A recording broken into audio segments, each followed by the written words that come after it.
നമുക്കൊരാൾക്ക് സാമ്പാർ ഉണ്ടാക്കാൻ അറിയാമല്ലേ? എന്നാലും ഇങ്ങനെ ഒന്ന് ഉണ്ടാക്കി നോക്കിയാലോ? കായവും ഉഴുന്നും പരിപ്പും ചെറിയ ജീരകവും കറിവേപ്പിലയും കപ്പൽമുളകൊക്കെ കൂടി ഒന്ന് നന്നായിട്ട് എണ്ണയിൽ പൊട്ടിച്ചെടുക്കുക കേട്ടോ. എന്നിട്ട് തേങ്ങ ഇട്ടിട്ട് വതക്കി വയ്ക്കുക. തേങ്ങ ഇട്ട് ഇളക്കി ഒന്ന് ചെറുതായിട്ടൊന്ന് ചൂടാക്കി വയ്ക്കുക. എന്നിട്ട് പരിപ്പും തക്കാളിയും ഉള്ളിയും പച്ചമുളകും വേവിച്ചിട്ട് പുളിവെള്ളവും ഒക്കെ എടുത്ത് വയ്ക്കുക. എന്നിട്ട് കഷ്ണങ്ങളൊക്കെ നുറുക്കി വയ്ക്കുക. ആദ്യം പരിപ്പിൻ്റെ കൂടെ കുറച്ച് തക്കാളി വെച്ചിട്ടുള്ളൂ.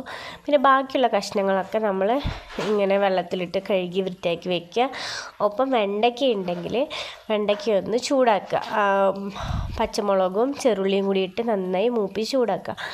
അതായത് നമുക്ക് കുലുകുലുകുലാന്ന് അരയ്ക്കണം. അതിൽ തേങ്ങ ഒന്ന് ചൂടാക്കിയതിന് ശേഷം അതിലേക്ക് മുളക് പൊടി, മഞ്ഞൾപ്പൊടി, മല്ലിപ്പൊടി, സാമ്പാർ പൊടി ഒക്കെ കൂടിയിട്ട് നല്ല വെണ്ണ പോലെ അരച്ചെടുക്കുക.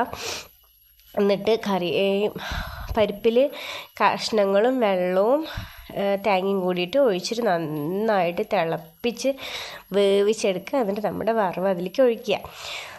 അടിപൊളി സാമ്പാർ റെഡി. വറവിടുന്നതിൽ നമുക്കിഷ്ടമുള്ള വറവിടുന്നതിൽ നമുക്കിഷ്ടമുള്ളതൊക്കെ ഇടാം കേട്ടോ. സാധാരണ വറവിടുന്ന പോലെ.